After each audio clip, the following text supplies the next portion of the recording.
Bien.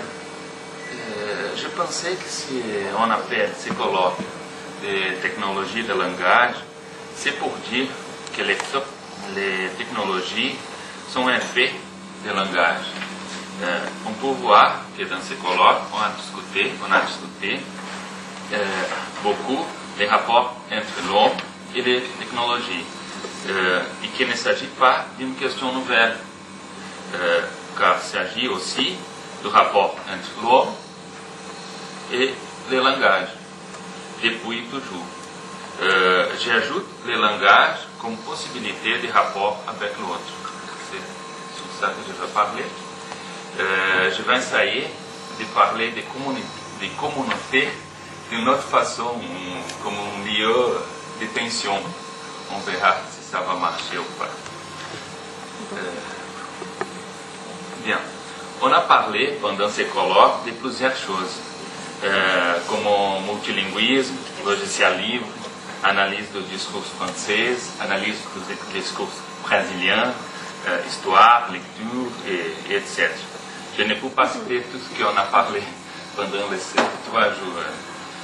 Bon, je pensais commencer mon exposé pour les 3 révolutions technolinguistiques qui nous a parlé Sylvain Auroux mercredi.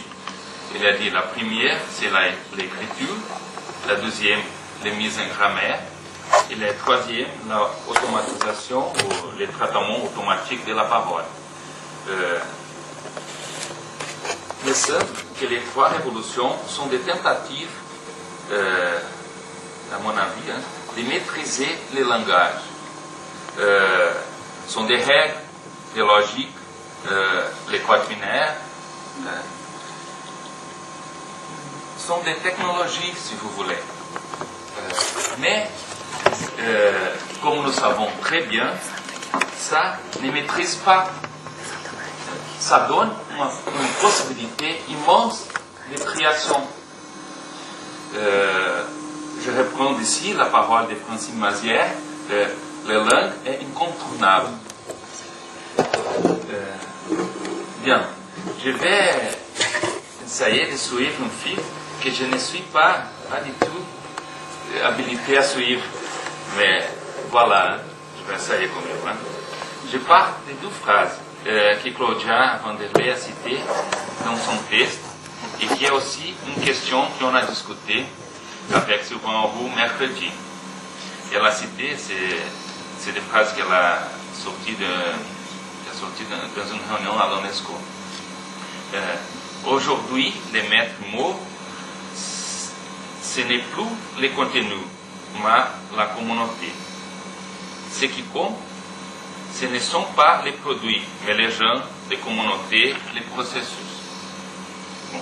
Et j'ajoute aussi la question de Lucimara Ferreira, senhora, quand elle a parlé de personnalisation, individualisation et singularisation.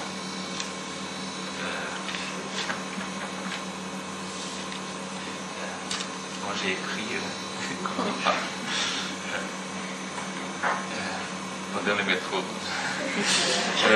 Bon, comme ça, on voit que nous sommes dedans d'une question qui touche la philosophie depuis Aristote, si vous voulez, qui va essayer d'expliquer les particuliers et les universels, aux mêmes règles, quand elle parle de l'autre, Heidegger, Wittgenstein, quand il parle de l'ajout de langage, mais aussi la logique des Frege, quand elle passe de la question du prédicat, il va essayer de faire des mathématisations avec ça, Boole, Peirce aussi, quand il parle de quadrangle, la question des particuliers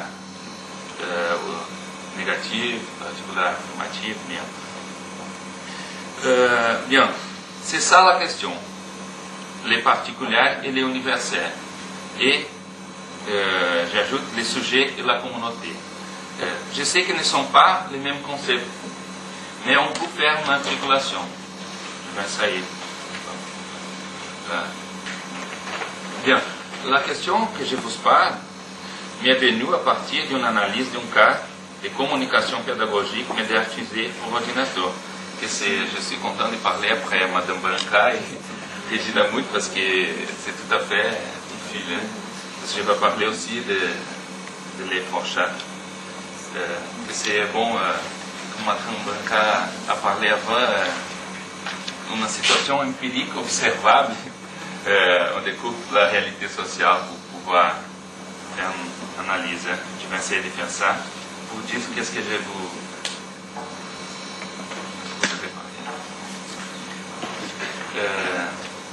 Bon, je vais parler un petit peu sur les corpus. Hein. Il s'agit de l'effort chat. Les corpus, analysés, il s'agit d'une espèce de forme de discussion.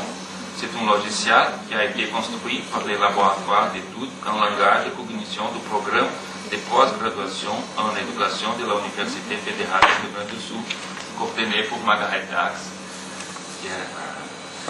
Ce logiciel a été utilisé pour héberger une discipline programme de pós-graduation en éducation. Ce FORChat a fonctionné comme un séminaire officiel du master et du doctorat. Aussi, chaque étudiant y a participé de chez lui. Il y avait des étudiants de Salvador, Brasilia, Porto Alegre et des autres villes du pays encore. Il s'agit d'un forum de discussion fermé, c'est-à-dire que chaque étudiant avait un mot de passe pour entrer dans le séminaire. Nous avons là un dialogue à plusieurs voix. On peut dire qu'il s'agit de témoigner la constitution d'une communauté d'apprentissage. Et c'est ça que je reviens à le mot communauté. C'est pour ça. Hein? C'est qu'on peut appeler des apprentissages collaboratifs assistés par l'ordinateur. Bon. Encore sur les corpus, c'est une forme d'échange conversationnel qui implique à la conversation son immédiateté, mais aussi au texte écrit la possibilité de rester pendant un temps que nous ne sachons pas. Dans ce contexte, il nous est apparu difficile d'appliquer à l'unité de référence qui permettrait une analyse conversationnelle. Un destinataire qui n'est ni direct ni indirect, mais qui est toujours destinataire. Cela constitue une situation inhabituelle pour l'analyse des conversations. Nous parlons des messages adressés à un forum, donc nous ne savons pas qui va lire, répondre à ces messages. On ne peut pas ici se fonder sur une structuration conversationnelle sous forme de tour de parole, car il n'y a jamais vraiment le primat de dire sur l'ouïr. Dans les échanges synchrones, pendant lesquels de nombreux interlocuteurs parlent au même moment, la technologie se chargeant de distribuer les interventions. Le système de type forum présente plusieurs caractéristiques originelles. Si l'écrit asynchrone n'est pas leur apanage, la permanence et le caractère public des interventions jouent un rôle important dans une perspective pédagogique. Les forums permettent également, à des degrés divers selon les systèmes utilisés, une certaine structuration des interventions. La permanence des contributions constitue par ailleurs un point important en rapport à la perte d'informations inhérentes aux discussions orales. Les systèmes informatiques jouent alors un rôle d'une mémoire collective permettant l'élaboration d'un objet de pensée complexe. Ces échanges véritables conversations dans lesquelles interviennent plusieurs étudiants à la fois correspondent tout à fait au type d'interaction entre pairs visé par l'enseignant. Bon. Il s'agit d'un espace d'interlocution complexe où tous les échanges sont mis à disposition de tout le monde sans le recours d'un indice proxémique, des gestes ou des mimiques disponibles dans un espace physique. Mais les possibilités qu'un ordinateur offre sont de plus en plus riches, car nous pouvons ajouter les mouvements, les sons, l'image, l'hyperespace, le texte. Oui, aussi. Choses qui peuvent donner plusieurs possibilités de lecture et même remarquer un sens de la même façon, ou pareil, qu'un geste ou un mimique. Par exemple, les smiles. Bon. Nous pouvons tenter de réparer ce qui distingue ce que nous allons appeler ici forme pédagogique des autres formes de communication électronique. La différence entre une forme de discussion et les formes pédagogiques, c'est que sa culture est bien définie et tous les messages sont archivés et conservés. Au contraire d'une forme de discussion ouverte, dont les discussions sont souvent désorganisées et confuses à cause du développement fréquent de multiples fils de discussion et de conversations parallèles. Le Forchat, avec la fonction d'une salle de classe virtuelle, maintient un fil de discussion fort bien. Dans ce côté, il ressemble une liste de discussions, car il y a un ensemble défini de destinataires. Peut-être que l'unité du cadre participatif et la thématique à l'intérieur être bien accrochée. Le régime stéréo des échanges, s'il n'inclut pas, qui est le cas, est en opposition avec le régime ludique des chats. Bien, ça c'est pour parler de corpus.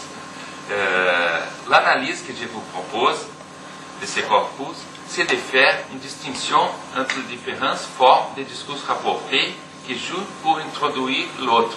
Et comme ça, je reviens à la question de la communauté, je vais jouer avec la question de l'autre, le sujet de l'autre et la communauté. Bien. Le discours rapporté peut être défini comme une opération métadiscursive de représentation d'un acte d'énonciation par un autre acte d'énonciation.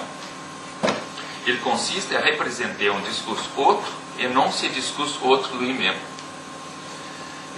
Les formes de discours rapportés relevées dans le corpus appartiennent aux 4 types de bases suivantes. Les discours directs, les discours indirects, la modalisation du discours second, qu'on appelle Jacqueline Thiers, et la modalisation autonomie tempo, aussi qu'on appelle Jacqueline Thiers. Bon, les discours directs. L'un parle de l'autre en l'affichant localement comme autre.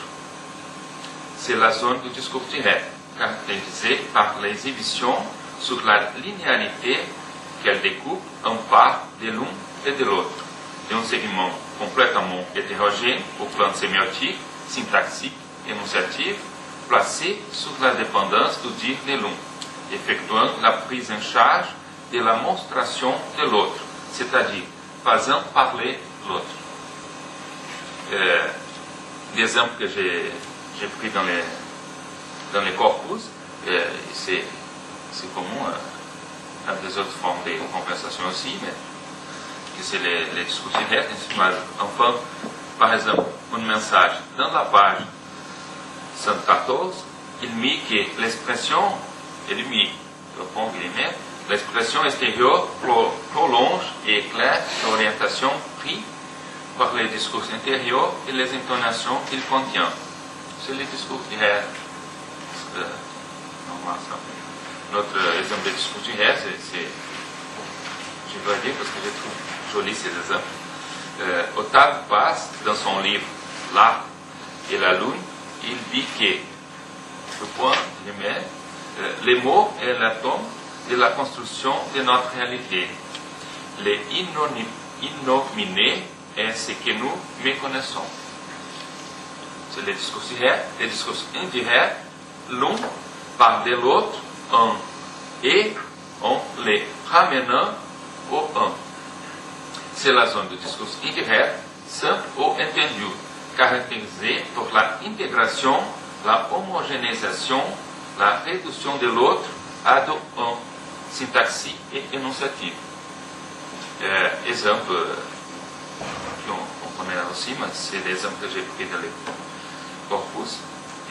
Si nous considérons, c'est un exemple, si nous considérons sujet et signification, il semble que reste claire la distinction entre les deux, quand il dit que a significação é reiterada, identique, como dans le cas, c'est quand il dit que... un autre exemple que je vais lire aussi parce que je le trouve joli. Pour arriver à l'importance du moyen social, à toute une explication sur les alternatives que Bakhtin juge impropres. À un certain moment, il parle que même le son physiologique est aussi unique. À un certain moment, il parle que même le son physiologique est aussi unique que la composition chimique individuelle du sang de chaque personne. Je me rappelle ici de l'exposé de Carlos Piotr sur la voix. Bon. Une autre question, c'est la modalisation et discours second. Il s'agit de la modalisation d'un discours par renvoi à un discours autre. L'un par l'autre, c'est la zone double de la modalisation du dire par le discours autre. Où l'autre n'est plus ce dont on parle, mais ce qui interfère dans le dire. Ce qui l'altère en intervenant comme source, soit de ses prédications, soit de ses manières de dire. Cette zone, que l'on peut appeler modalisation de dire comme discours second, selon Gautier, ou si on veut, modalisation pour discours autre, relève du champ de la modalité. Un exemple, j'ai lu d'autres livres qui se rapportent à Bakhtin, comme je dois avoir mentionné. J'ai beaucoup aimé ce qu'il dit, plus ou moins ensemble. Dans un monde si fragmenté où l'individualisme est évident, la pensée occidentale a privilégié la rationalité qui a fait naître les sciences humaines. Et je ne peux pas cesser de réfléchir quand ici c'est fait bon, comme ça suit, mais bon, c'est le champ de la modalisation. Et enfin, la modalisation autonomique d'un pro. Toujours selon Gautier Revu, la modalisation autonomique n'est pas en soi une forme de discours rapporté, ou qu'on appelle Jacqueline Gautier-Revu de la représentation du discours autre, RDA, forme très générale d'auto-représentation ou pacifiante du dire. Elle est susceptible de s'inscrire dans le champ de l'altérité discursive et de constituer un mode de traitement spécifique de cette altérité. Selon Jacqueline Gautier-Revu, la modalisation autonomique est une configuration énonciative complexe cumulant l'usage d'un mot pour désigner une chose et les boucles d'un retour en mention sur ce mot. Les formes de la modalisation autonomique ne sont pas explicitement assignées au champ de l'interdiscours, leur identification comme forme de représentation du discours autre, c'est-à-dire comme modalisation autonomique d'un pro, relève toujours d'un trajet interprétatif dont on ne doit pas oublier l'existence, même lorsque l'interprétation s'impose sur les modes d'évidence. Elle n'est pas le même statut qu'une marque de langue. Je vais expliquer l'apparition en contexte de discours indirect ou de modalisation de discours second, d'une modalisation autonomique d'un pro, au mot du discours qui est l'objet de la forme de représentation des discours autres, apparaît comme un cas particulier d'un régime d'émergence d'un discours autre dans les discours qu'on est amené à reconnaître dans de très nombreuses configurations discursives, émergeant dans les discours de nom les mots pas lui, qui sont ceux du pays, de l'époque, du milieu, du métier, de la personne, de tout ce dont il parle, et qui peut être en particulier, via les formes de discours indirect, un discours. Bon, je vais donner un exemple, mais il y a plusieurs.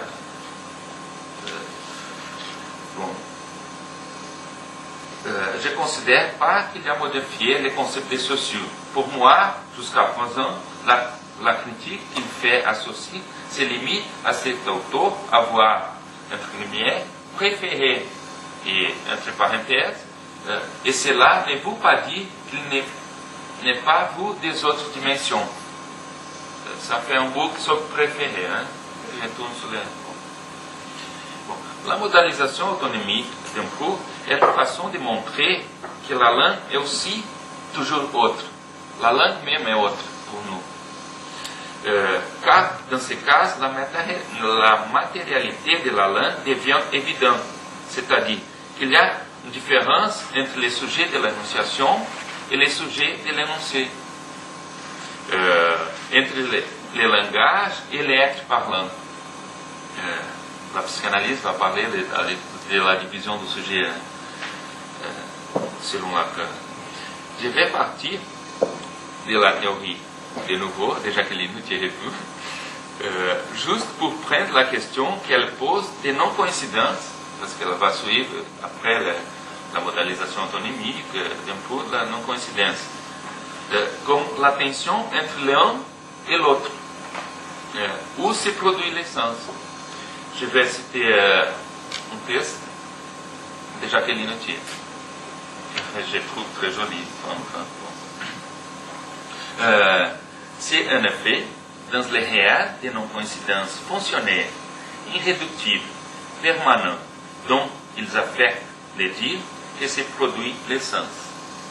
Ainsi, c'est fondamentalement que l'on dit ne vont pas de soi, mais si l'on veut de l'autre. De l'autre, ouvrant les discours sur son extériorité interdiscursive, interne. La nomination relativement à la chose, la chaîne sur l'essence de sa signifiance, la communication sur l'ambiance intersubjective et au total l'énonciation sur la non-coïncidence à lui-même du sujet divisé de cette énonciation. Je parlais tout à l'heure.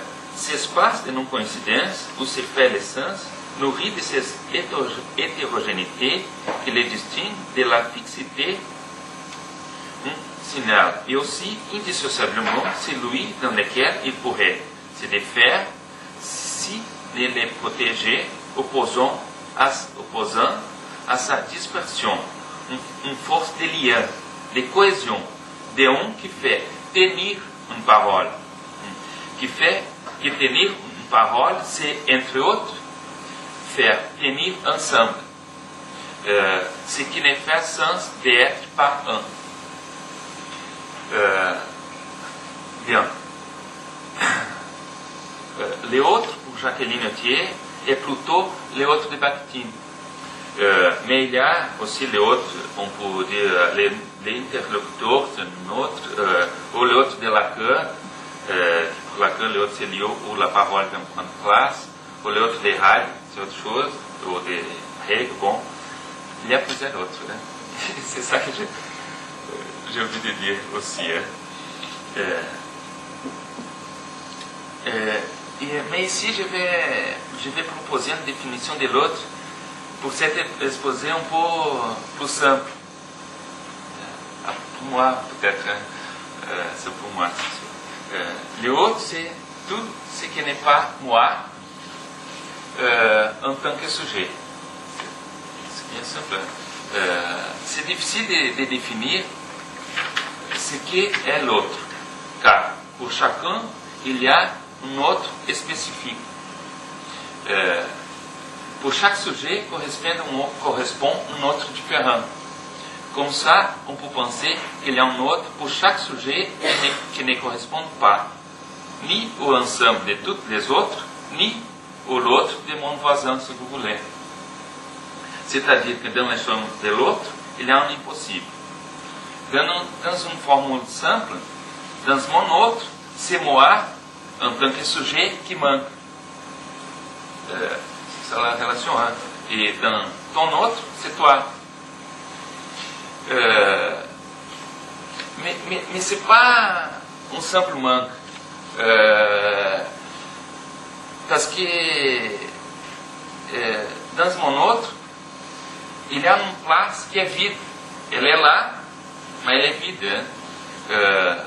Et bon, à mon avis, si on pense topologiquement, enfin, c'est cette place vide dans l'autre qui fait l'essence, qui fait la condition.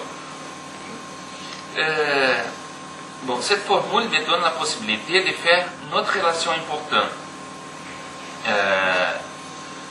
Pour faire un ensemble avec tout l'ensemble des autres, qui sont chacun différents entre soi, il faut retirer ce qui fait la différence. C'est-à-dire les sujets.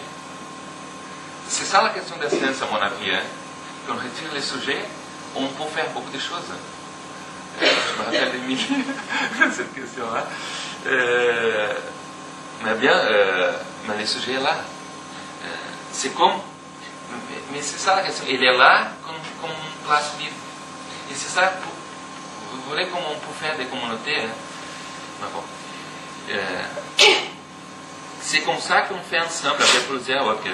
On retire les sujets, on peut faire des ensembles, on peut faire des classifications, on peut faire la science un peu. Ce que j'ai envie de dire, c'est qu'il faut maintenir une place pour la tension entre l'un et l'autre. Quand on fait une transposition, une tradition, par exemple, c'est d'un logiciel, soit d'une technologie, etc. Ou de l'anglais à le français, comme ça.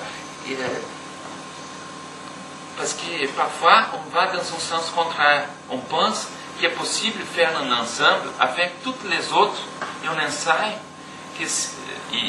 ensaigne toujours en faire ça. Mais il y a une chose qui cloche quand on fait un ensemble. C'est ça Salomon. C'est Salomon ça que je voudrais dire ici. C'est qu'il y a toujours une chose qui cloche do côté do sujeito. E ça fait sens. Bon, j'ai écrit beaucoup sur... Bon, bien sûr que nous pouvons faire des traductions, des transpositions, on fait ça. Mais dans un acte d'énonciation, il y a toujours une tension entre les particuliers et les universels, si nous prenons la logique. C'est juste cette impossibilité de faire un qui donne la possibilité de faire l'autre. C'est pour ça qu'on ne s'arrête pas de produire des choses différentes, de nouvelles technologies, si vous voulez. Et bien. Bon, c'est ça que j'ai envie de dire pour aujourd'hui. Merci.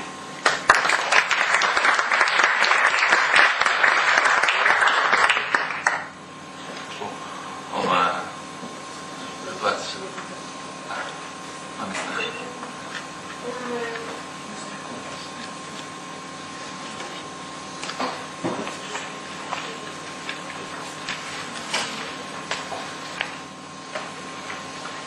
C'est pas facile de imposer et coordonner en même temps, parce que la tête ne s'arrête pas. Ah. Merci, ma fille.